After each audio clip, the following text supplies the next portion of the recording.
This is a podcast where our young champions will come together and talk about issues that are important to young people with learning disabilities. Our episode today is for International Youth Day of 2021. This year, they are focusing on transforming food systems. So today we'll be highlighting issues about our environment, so we'll be focusing on the planet, as well as life, like the lives of people, animals, and plants. My name is Lisa, and I'm a Power Up Officer, as well as the Youth and Parliament Coordinator here at My Life, My Choice.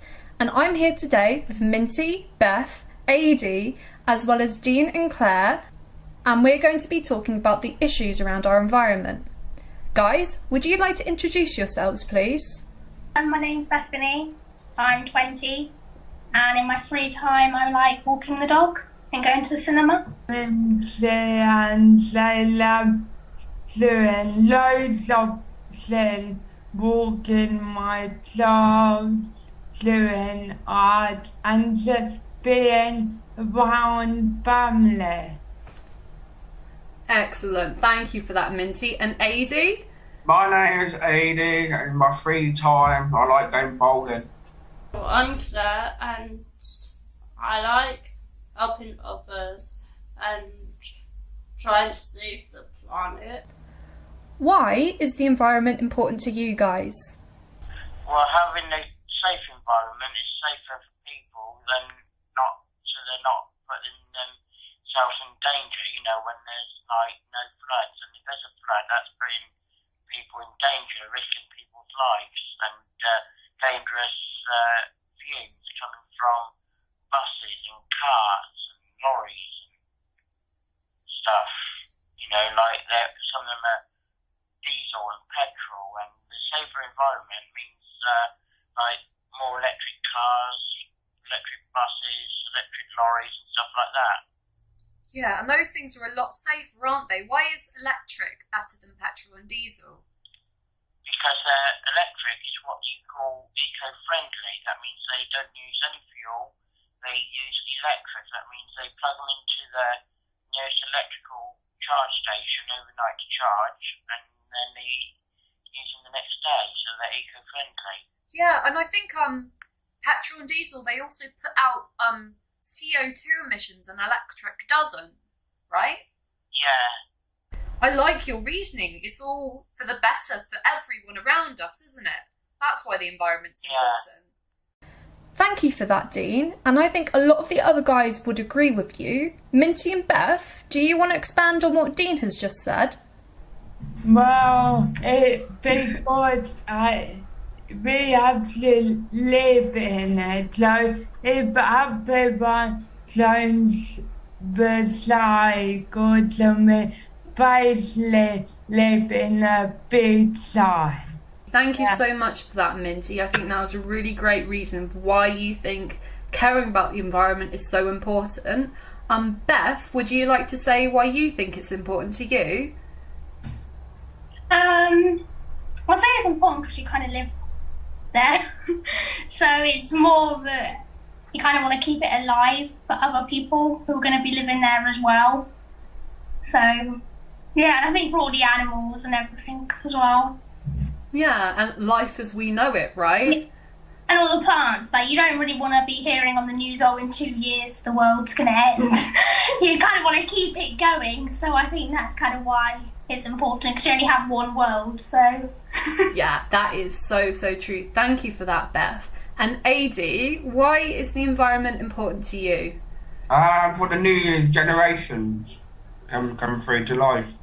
Yeah, exactly, yeah. So I think all of our reasons, it's because we want to have a world and we want to keep that world a good and healthy place for ourselves, but also for the younger people who are younger than us right now, and so that it's here for years and years and years to come. So thank you for that, guys. Let's move on to our next question then, and this is a big question. So I want to know, what are the environmental problems out there? And we can talk about lots of different things. Who wants to give us our first topic of what to talk about? Oh, littering is a big issue, because I don't think some people don't care. Because they just like either throw it out of their cars or just drop it on the ground and don't bother to put it in the bin. And I don't think that's very funny. Why is littering bad? On the floor, parks, country parks, people just drop litter for the fun of it. They do, don't they? It's not really a lovely way of treating the world, is it? All these different things that they're throwing away, specifically plastic, like, how long does it take for those things to, like... Over 100 years. Yeah, over 100 years. I looked it up, actually, and a plastic bottle takes about 450 years to, like, break down and go away. It's like 450 years. Like, that would be, like, in the year 2471. It's like when, like long after we're dead. But it's like our children's children, that's going to kind of affect them, right? There's going to be more litter every day up until that point, and it's just going to get worse and worse and worse. And it's not going to be looking very nice in the future. And like I was saying earlier, like, that's, like, we're kind of feeling the consequences of 100 years ago. So there are, like, old Victorian dumps back from 1890, that was when they were first done, and people would dump their old bottles, toys and things like that, and people go off and they dig these things out of the ground and they find them intact and still being almost as good as ever, but you know, like, these things haven't deteriorated in, what is that, 130 years basically? So 130 years they haven't degraded at all. And, like, you know, it does make me wonder, like, what things are we putting into the ground and dumping that won't decompose? Like, it'll take even longer. It's kind of dumped, isn't it? And then kind of grass and stuff over the top. And there's been kind of, I remember when I was at school and we were talking about it, and how they were saying people were just walking and then, like, a bottle would just pop up out of the ground because it was kind of just buried there along with a load of rubbish and then covered over. But then eventually it all comes back up again. So they're just, like, random bottles and stuff now popping out from the grass because there's not really any kind of soil underneath. It's just rubbish and then covered over. Yeah, that does, like, do you remember learning in school about, like, so this is about, like, the layers of soil. There's, like, sedentary and there's another one and another one. And, like, I guess, like, at the moment we have a rubbish layer, like, literally. And yeah, that's a really bad way of, like, well, it's accurate, but it's just, like, it's not a nice thing to think about. People are kind of encouraging you to be wasteful, these big organisations and all these people, and that's not really something that should be happening. Like, with their fashion and kind of doing their house, like, a load of people kind of during lockdowns obviously redoing their houses and redecorating, but then you see kind of all these pictures and they're all really similar because obviously there's a trend at the moment. So it's all really similar. It's kind of all the greys or kind of the rainbows and that sort of stuff. So they're all so much alike. Then all their stuff's then getting binned and they're buying new, like, sofas and stuff to replace it. But then in a couple of years, it's all going to go out of date anyway, and people will want them more. There'll be something else going on, and it'll all be changed again. Yeah. Yeah, I do wonder how much, like, social media plays into it, because like you said, like, I assume you'd see these images on Facebook, Instagram, Pinterest, and then you want to go do it, and then you go do it, and then there'll be another thing then in the next few years that you do, and so on and so forth. Like, I guess social media just doesn't really help with those sort of things. Yeah, it is, like, very trendy. Great for, and then other things, kind of when everyone's sharing one thing, go, oh, that looks nice, let's do that, and they'll do it. And then you kind of get bored after a couple of months. Like, if you repaint your room, it's like, oh, the colour's really nice, it's really bright. But after a couple of years, you then want to change it. And then that kind of all adds up in the end. It does, yeah. It's like, it adds up in the money, it adds up in the waste in the environment. And, like, I guess it also just emotionally, like, I feel like it'd be so tiring to do that every couple of years. Like, you're just sort of, like, you're doing stuff to be on trend, to be, like, popular. You're not really living your life. You're thinking about how other people perceive you rather than thinking about what matters most. So I was wondering, what next topic do you guys want to talk about? I think you are kind of brought up with. So kind of like from the day you're born, if you're born into a family that eat meat, it's seen as normal for you then to eat it. Because obviously it's all on TV and everything. There's nobody showing you what actually happens unless you look into it. like you're not sat at the dinner table and your parents having a conversation to how the meat's gotten to you. A lot of people tend to avoid what goes on behind the scenes, so I think it's kind of become normal for people to eat meat, and which it kind of is normal to a degree, but the amount that people are eating probably is way too much. Yeah, and I think that's where the problem is, right? The amount of meat people eat. Because like with the cavemen and stuff, obviously people go, oh yeah, but cavemen ate meat. And it's like, yes, but they went out and hunted the meat and they ate what they needed, whereas now we have shops just around the corner. You can walk and just buy a load of meat and eat it. But then you end up buying more than kind of what you need, so again, it then goes to waste. Yeah. And kind of, and the animals, obviously, there's quite a lot of waste that comes along with that. And they don't end up living like their full lives anyway. Their lives are not even kind of a couple of years, which is really sad to think that they can live a lot longer. And it's kind of cut short people to eat. And again, a lot of it ends up going to waste in supermarkets anyway, so... Yeah, no, you're definitely right. And it's just not meat going to waste. There's, like, veg... Everything is going to waste. And I know, Minty, you were saying instead of wasting this food, they should use it. Yeah. The homeless people, or people who can, what do you call it, not able to afford if they have loads of family, they only have certain amount of money. Yeah, no, so you want it to go to like food shelters where people, I think that's what they're called, or schools, or college, and say, like parents cannot afford the school dinners, they can like, okay, I can give you free food, or that sometimes they give you a form to fill out. Yeah, no, you're so right on that, Minty. And I guess like another side to it, like all this stuff goes to waste, but it goes to waste intentionally by these supermarkets. Like I was saying earlier, like at my time at one of these supermarkets, like we would throw away so much stuff, but we would be asked to like kind of like ruin it. Like we would cut open those packaging from the meat or something, and then it would touch the garbage, and obviously you can't really trust it after that. It's just a shame that obviously people are working, and especially farmers and stuff, they're working really hard to get the food, to then the majority of it just goes to waste, whether that is kind of in someone's household or in the store, because you know people buy, they go, oh, we're going to eat it, but then you know it's still getting wasted at a house. So kind of a shame that people are obviously working really hard to get the food and then it not being kind of eaten. You're so right, Beth, that like that animal has now gone to waste, its life has gone to waste, and like that's not just what's gone to waste, because like just to bring that animal up, like the cow or whatever, like you gotta feed it lots of hay, you gotta water it, you gotta encourage it to drink, and like, there's so land as well that they use. And the land, because they graze on the land, don't they? So all like not just the cow is going to waste, all these other things are going to waste. And another thing about cows is that they themselves, they're like a car, they produce their own CO2 emissions through their farts, and that goes into the atmosphere and hurts it as well. And like just all these things sort of like go round and round, and they all go up into the air, and it doesn't help.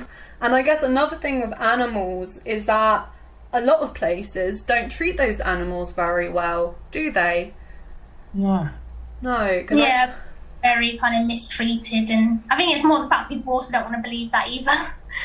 So I think that's why a lot of people, kind of with the vegetarian, they kind of go, oh, you know, obviously everyone has their own opinions, and you can't make anybody, you know, not eat meat or eat meat. Everyone kind of can do what they want at the end of the day.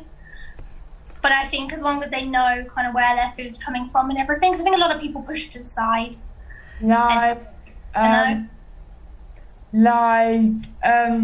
Organic, apparently everybody organic is more better for you, because they actually those animals as really well. Yeah, no, they do. That's what they always say with organic stuff. And I think problem with organic stuff, if you do want to buy things that are animal cruelty free and good for the environment, they come with like a higher price tag. Like it's more expensive to buy those things. Well, and obviously with people on budgets, it's really difficult because obviously if you want to help the environment, you don't have the money, you're kind of stuck. Because a lot of the things that are cheaper, like pasta and stuff, which you could go to the shop and get for about 20p, but it's in plastic that isn't recyclable. Or you can go to one of the kind of zero waste shops and pay like £1, £2 for it, which is a massive difference kind of when you don't have the money. So it's kind of a shame that kind of it's not lowered priced. That it's kind of more things in plastic, which kind of doesn't really make much sense considering they're having to kind of do more work kind of to package everything. But yeah, it's just a shame that kind of it's more money to kind of eat better. Yeah, eat better and healthier and save the environment for which it is a shame really, because people kind of ate better and everything, then it would probably not cost as much in the long run for like all these medical kind of things and tablets people are on. But then if you don't have the money to buy healthy food, you don't really have any other option. So it's a shame that all the healthy food that is going in the bin isn't going to people who actually need it. Yeah, it is a massive shame, definitely. Thanks for sharing that there, Beth. AD, do you want to add anything onto that? Yeah, they should like donate to the food banks and stuff. They should.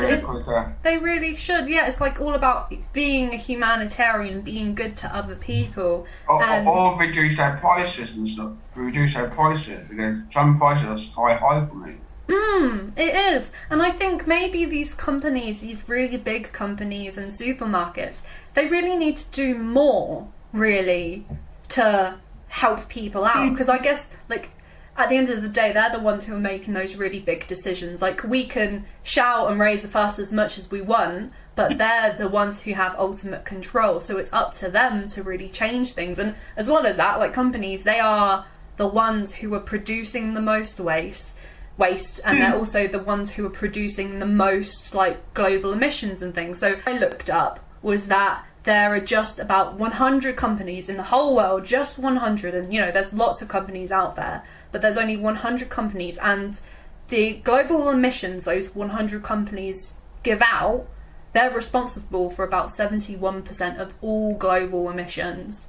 Just 100 companies. And it's just like those 100 companies need to do something about it. Like, the individual can do so much, like we can do a few things here and there, but like our end result will be really small. These big organisations, if they change the way they're acting, they can have a really, really big impact. And I think they need to change. We need to encourage them to change, and also make that change something that's accessible to people through the money, because as we've said, things are expensive if you do want to be environmentally friendly and animal cruelty free.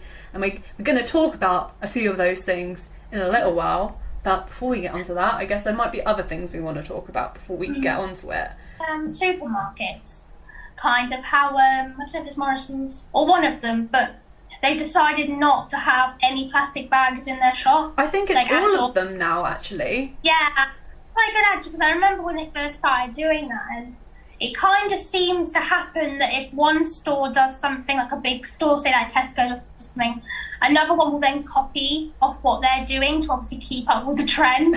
So I mean, that's quite a good thing that they do that, even though kind of they're not brilliant for the environment, but it's nice that they're kind of in a friendly competition. It is. And actually, Beth, you just raised a really good point, like, about trends and stuff. Like, it's just wondering, like, are people being more environmentally friendly, thinking more about animal cruelty because it's, like, on trend, because everyone's talking about it? Like, will this be a passing phase? Like, what do you guys think? Is this a passing phase? Like, I hope it's not, personally, but I don't know what you guys think. No way. No way. Yeah. I think you hope that it isn't going to be, but at the same time, you're never really sure, because there's so much things can change day to day. that makes it a lot difficult. But I think kind of once one person is able to get the word out, even if you reach 2-3 other people, it makes quite a big difference. I think things will stick. I think with the plastic bags, I think there was legislation that went in where they weren't able to do that. And legislation, it sticks. Like things like trends, like as you were saying, Beth, like lifestyles about vegetarianism and veganism, I think it will stick with a few people. I don't know how much it will stick with others though. Yeah, especially I think it kind of goes around the world as well at different times. So kind of a lot of things kind of travel from different places as well. So it's kind of a shame that the world can't all kind of work together and kind of ban plastic bags, you know, kind of everywhere in the world or somewhere. I know that's kind of probably extreme to some people, but it's a shame that like it can't be like a whole wide world kind of working together, because at the moment it's kind of individuals trying to tell big companies to help but kind of being shut down almost. So it's a shame that kind of everywhere can't do their own bit and then build together. Yeah. Because kind of, yeah, like say if we stop doing plastic bags but another country are getting through so many, it's like, well, our side isn't really, like we're helping, but it's not kind of doing much if somewhere else is then just replacing the ones that we're not using. So it's kind of like everyone has to together. It doesn't really matter kind of where you're from or anything that. That's so important, to be like all united to make a big change. And I think as we've seen with other things that we've talked about in like the group sessions we've had, when people are joined together in a group doing something, that's where our power comes from. That's how we can make a change about what is happening to our planet. I think there's other environmental problems you guys wanted to mention, wasn't there? Pollution. Yeah, pollution's a really big one. So I guess the question is, what pollutes our world? Cars, transport. Yeah, and how does fuel, diesel, petrol, how does that impact the world? It goes up in the air, gets CO2 in it. Yeah, exactly. It's the CO2 emissions. So when you drive your cars, your vans, your airplanes, your buses, everything, they put off these CO2 emissions into the atmosphere, into the air, and it causes problems. So it makes the air not as good, so it's harder for people to breathe and for animals to breathe, and also warms everything up, doesn't it? Yeah. Yeah, and what does that warming mean? Ice melt for the polar bears so they don't survive in their cold winter. Yeah, so that impacts the animals up there. And I think another thing with ice melting is that there's more water, isn't it? And I was wondering, what do you guys know about the sea levels rising? There's quite a lot of flooding and everything happening. Yeah, definitely, because I don't know about you guys, but over like the last couple of years, I swear there's more like incidences of that, like more flooding, more natural disasters and things like that. And I guess those natural disasters, like they really hurt people, don't they? I think flooding is a really big thing, and I was wondering what are your experiences with like flooding? Bad. Yeah? What was bad about it? It can kill loads of people. Like, I don't know everybody, but on the news in China, they have so much rain last weekend in 3 days, they killed so many people. Yeah, children and grandparents and parents. Yeah, I guess it wipes out like loads of people, and I guess it's not just those people, it's like it's wiping out the places where they live, isn't it? And I think because of that, because of all that stuff happening, people end up moving out into other areas, maybe areas where they have other family. And I guess flooding also makes people go back into land, and that might mean people are living a lot more like close together, if you get what I mean. And what are the problems when people live really close together? What could it be like?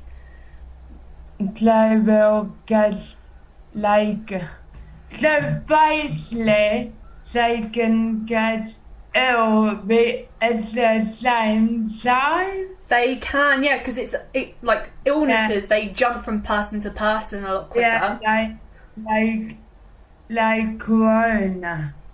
Yeah. You have someone in your house with corona, then you all have to isolate just in case someone else in your house has corona. That's so right, Minty. Oh yeah, Dean. Coronavirus. What about coronavirus? It's making a lot of people ill if people bring in a lot more variants from other countries. It is, yeah. No, it definitely is. And actually, I think an interesting bit about COVID is how it all began. Because I don't know if you know much, but in Asia, Dean, they do like have a meat industry like we have in the UK, but they have it a lot more like unregulated. So they would have animals in really, really like claustrophobic conditions, and they wouldn't clean up after those animals. So those animals would be in their own poo and pee, and that caused like COVID to sort of start out because someone ate that chicken or whatever it was and they became ill, and then it spread throughout the whole world. And I guess that's an environmental problem, making sure that animals are treated well in that meat industry so that they don't hurt other people. And also because, you know, it's awful. It's inhumane to treat those animals like that, really. And I think people say that COVID, it's like, I think people have said like it's a way of Mother Nature getting its back and telling us people, you know, that things aren't going well and that you need to change to prevent these things from happening. Because I think another thing is that because of COVID is now a thing, they say that, well, obviously as we're seeing right at the moment, that COVID will be with us maybe forever. Who really knows? And they also say that there'll be other coronaviruses and other things like that happen because of the actions of people, which is I don't know, quite scary. I don't know how that makes you feel. Well, I'd rather stay safe than put myself in danger. Exactly. So I guess in a way, this like COVID and everything, it's sort of teaching everyone a lesson to be more environmentally friendly, maybe speak up more before things get bad. If they can. And I think it's also about encouraging other people to do the same. But it's really, it just shows like how big of a problem it is now, I think. And it means that everyone needs to help out and like change what's happening. Because if that doesn't happen, it probably will continue, which is very scary. I think it's scary. Yeah. Sorry, that put a dampener on everything, didn't it, Dean? But it's food for thought. It's things to think about, I think. But it just goes to show, like, I think our discussion just then, it shows how everything is very, like, interlinked. Everything's connected together. Like, one thing impacts the other, to the other, to the other. And at the end of the day, I guess, like, the world, it gives us so many things. It does make sense for us to take care of it, doesn't it? I think it also highlights how important it is for us to act right now, this second. Looked up a fact, and it said, well, I don't know where this fact is from, actually, but this article I read, it said that climate change could be irreversible by the year 2030. So that's only in, 9 years? And at that point, in 9 years' time, we might not be able to reverse all the stuff that has happened to the world. And, you know, like, if we can't reverse it, things will just, like, as a matter of fact, just get worse and worse and worse, which is scary. Especially because it's kind of all done by people as well. Like, people are the cures of why it's happened in the first place. They'd be the ones to kind of try to solve it. Yeah. So, even though, like, we haven't directly done it kind of as individuals, but everything we've done has kind of added up to a whole kind of group. It has, yeah. And I guess, like, almost we're, like, the final the final countdown, like we're at the final minute on the clock, like we're the last resort now, we need to be sorting these things out so then that countdown doesn't go off, right? Do you guys have any ideas of what people can do to help the environment? I'll probably say like keep reusing stuff. Yeah. So yeah, like I think a lot of people kind of, if they are going kind of along with the trend and getting all the straws, they tend to bin what they already have. Whereas I think if you use it and then go out and kind of get the more sustainable thing instead, so like, I don't know, for instance, like shampoo bottles, like use what you have and then you can go like buy a shampoo bar or something like that instead, because the plastic adds up. Like if you think there's 10 people, they might use 10 individual bottles. Yeah. Then that's just, well, that's already going to fill a bin. So like times that by the whole world, it's going to add up. So I think definitely kind of use what you have first, and then instead of going out and trying to buy kind of the plastic ones, try and find an alternative that is a little bit better. That's great advice. Oh yeah, Minty? And I help my brother one before younger. If his friends come over, say, hey, I got a new Xbox for Christmas, and he got an Xbox like 4 years ago. He's like, Mom, can I have mine to get a new one? And my dad like, why? Your Xbox is working fine, right? And so your Xbox dies and we will buy you one. And she's like, oh my God, really? I like a new bike and new shoes and things like that. And so like, wake up and smell the roses. More people who kill for like £1,000 Xbox. Yeah. Or like they are really grateful to have maybe a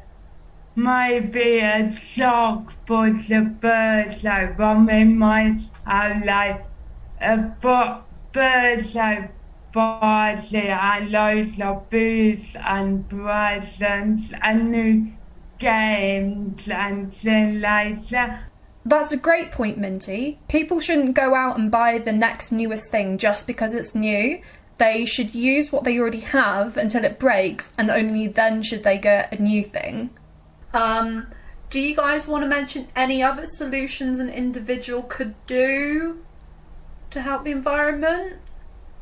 Probably bin the rubbish. Bin their rubbish and recycle as well. That's a really big one. Yeah, I'd say don't just, like say if you're with a group of friends and they drop the litter, don't kind of just turn a blind eye and walk away. Because I think a lot of people kind of get peer pressured because they're like, oh, my friends left it, I'm going to leave it.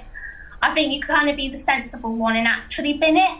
Or kind of, if you're close to them, maybe try and say, oh, well, there's a bin over there, we can go put it in, if you realise that they're about to drop it. Because it does kind of affect other people, especially if it's in a park and stuff. Because, I mean, even when you walk around, there's so much rubbish that's just left. And there's still bins there that they could put them in, but they just don't. So I think it's kind of telling people, oh, there's a bin. Because I think if you bring it up with other people in a group, they're more likely to go, oh, okay, we'll go put it in. Especially if there's more people around as well. They are, yeah. And I guess, like, that one action, then they've learned that it's not a good thing to do. And, like, at least I would hope that in the future, if they have a piece of rubbish they're thinking about throwing away, they put it in a bin and not on the ground. Yeah. We haven't really properly spoken about the things people can do to sort of help animals. And I guess with that, so we've spoken about how floods and things can sort of hurt animals and like make them almost homeless, basically. They don't have a place to live. So I guess it's about making sure that there are things around your home that animals, insects and birds like. So for example, maybe you could at home grow more plants that bees really like, because I know bees are very much endangered. That would help the environment. Having like these little bee nests or insect houses and bird houses for those sort of animals to be in would also be really good. And I think another thing sort of related to animals and plants and stuff is that when you want to throw away or recycle a plastic bottle, maybe you don't need to recycle it. Maybe you could cut that up and make that a little plant pot, and that would, you know, help with the environment, help with animals and things like that. Because I think people can be quite creative with those things, definitely. And I think that could be a simple way and a bit of also a fun way to sort of help the environment, because you could also decorate those sort of things. There's one more thing I know you guys wanted to mention. It was about us having power as individuals. So we were talking about how, like, we need to sort of vote with our money. So we need to go and buy things that hold our values, you know? If you don't stand for animal cruelty, if you want to be friendly to the environment, be smart with your money. Go and spend that money on things that you know for 100% are animal cruelty free, support the environment, go buy those things, and go shop at places that hold those values as well. Maybe you don't like fast fashion like Primark or H&M, so instead of going to places like that, go to a charity shop, because, you know, it helps support them, helps support whatever charity they're supporting, but it also sort of supports those charity shops and thrifting and things like that as well. And that's ultimately how you can tell big organisations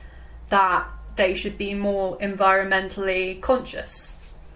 Big organisations, how can they be supporting the environment and also making sure that people with learning disabilities and disabilities, that those things are accessible to them? Well, I know.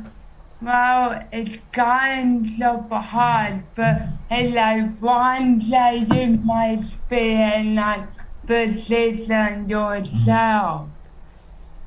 Like, if you see someone out on the street homeless, you have to give them food or whatever, because once they might buy it back. Yeah, true that. So I guess that's just be more charity focused. Like, don't just be all about the money. Be about the people. Support other people with the work that you're doing. If you have food waste, give it to a homeless person. Give it to a food shelter. I agree with that. Stuff now that are really good. Like, I think there's one called Too Good To Go, which I've used a couple of times, which is where kind of if places chucking out the food, like Morrison's or different kind of shops, they'll pack it all up in a box and you pay about £3 for like £10-15 worth of food, and you can just go and collect it because it's either going out of date or overstock. Because I mean, there's quite a lot of kind of apps and stuff that also are very helpful to kind of helping kind of not have a lot of waste, but also kind of helping places as well, which is quite good. What have you guys done to help the environment? I know, Beth, you wanted to share your experiences of vegetarianism, didn't you? So I've been vegetarian since about 15, 16. I decided to be vegetarian like on my birthday. So it's about 4 years now. I kind of lose track. Because it's kind of one of those things that when you've done it for a while, it just becomes normal.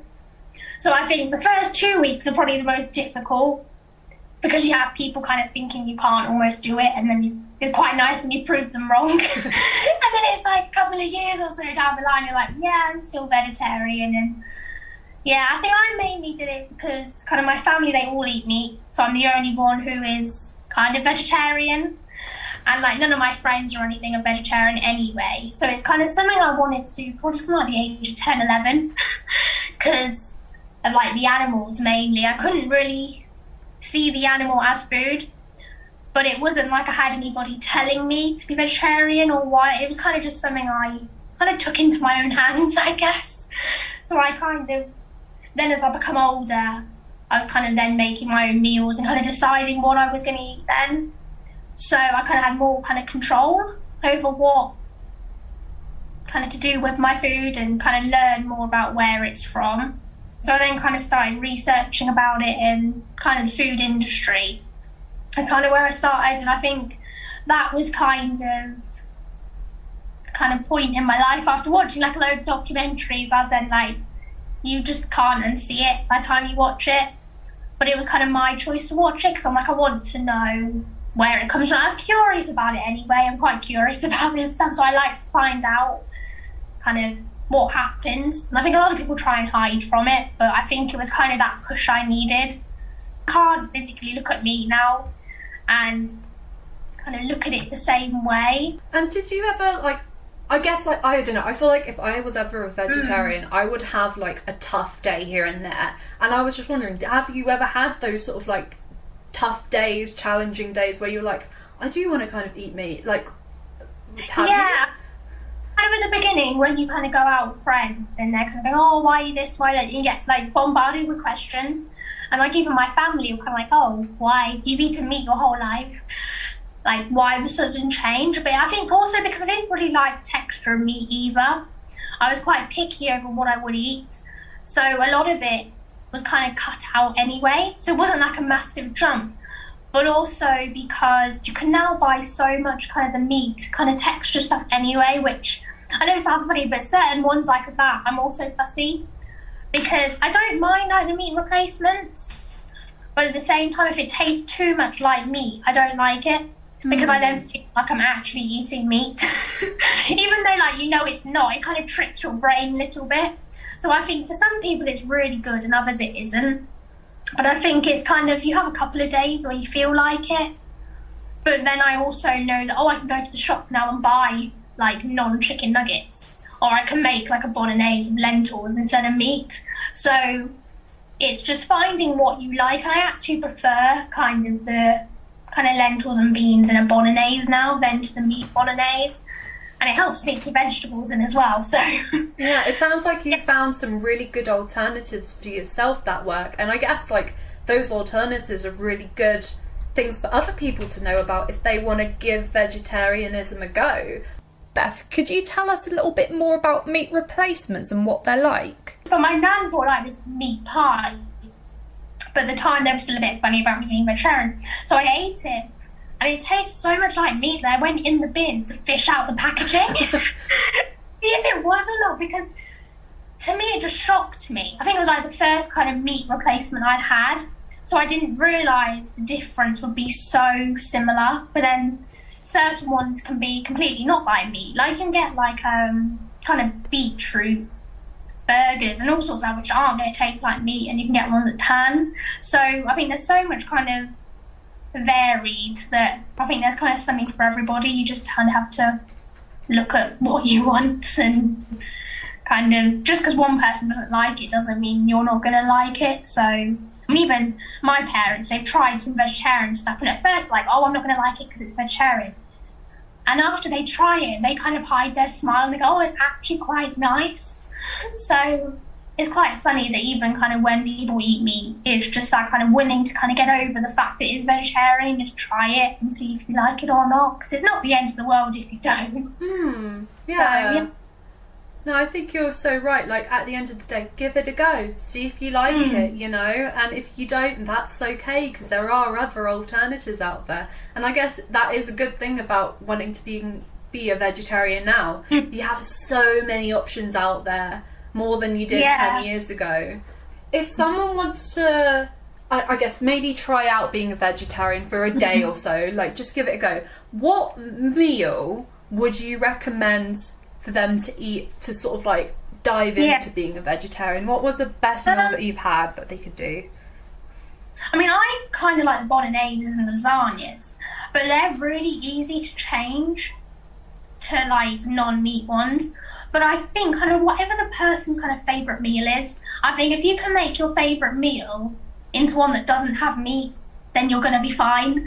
Because for me, like, I loved bolognese before I was a vegetarian. And it's kind of, or like apple crumble and that sort of thing. I mean, apple crumble's fine, it doesn't have meat, but obviously the bolognese, the majority is the meat. And I switched that out. I mean, I still eat bolognese now, like weekly. And I think if I didn't have that, I think it'd be more difficult, because obviously it is your favourite meal. So I think kind of finding your favourite meal, but kind of that is vegetarian or close enough. Yeah, so if it was bolognese, if it was beef, what would you turn the beef into then? So I would either kind of go for like green lentils, red lentils, or some sort of kind of bean, or you can kind of go for like the veggie mince.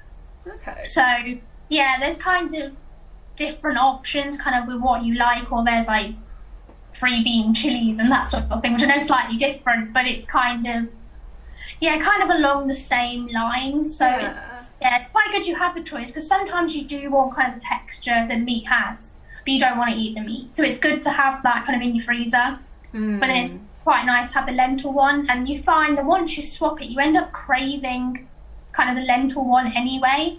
So once you've had it a couple of times, if you like it, you end up craving it over the meat one. So I think it's just finding kind of what your favourite meal is, so then you're not going to miss out on it. Because I think that's the hard thing. People think they're going to miss out on food, and they go, oh, but I can't have this, but you still can. It's just kind of slightly different to what you're used to, but your taste buds change really quick, which is quite scary to think about. Kind of, if you grow up eating meat and then after a couple of months your taste buds completely change, it's really odd. But at the same time, it's kind of a good thing as well. Yeah. So I think just find what you like, and kind of, as long as you've got your favourite meals or kind of the meals you regularly eat, then it's not really much different. So it's not such a big jump. I think, again, kind of with like the food waste, I think not kind of binning everything. So don't just chuck all the meat out and not eat it. I think kind of either finish what you have and then try and become vegetarian, or kind of give it to other people. Because I mean, definitely for me, I mean, I was quite lucky to have family that eat meat, but at the time, I think it would have been quite hard not to chuck it away, because you kind of feel so gross out at the time when you first realise what's happening. I was very like, oh, I'm never going to eat meat again. And that was kind of the switch that went off. So I think it would have been hard for me to actually eat the meat. It probably would have just, I don't know, maybe ended up in the bin. But luckily my family were able to eat it because they eat meat. So I think it's kind of either finishing what you already have and then making the switch so it doesn't go to waste, or giving it to family. I think that's probably quite important as well. So thank you so much for that, Beth. I think you've given us all some great insight to what your experiences have been of being a vegetarian, and hopefully has inspired some of us to try out becoming a vegetarian too, even if it's just for a day. And I want to thank all of you for being here for this podcast. I think all of you guys have done a great job at giving us insight to what young people with learning disabilities think about the environment, and what things they think and have done to help solve the problems with our planet that are happening right now.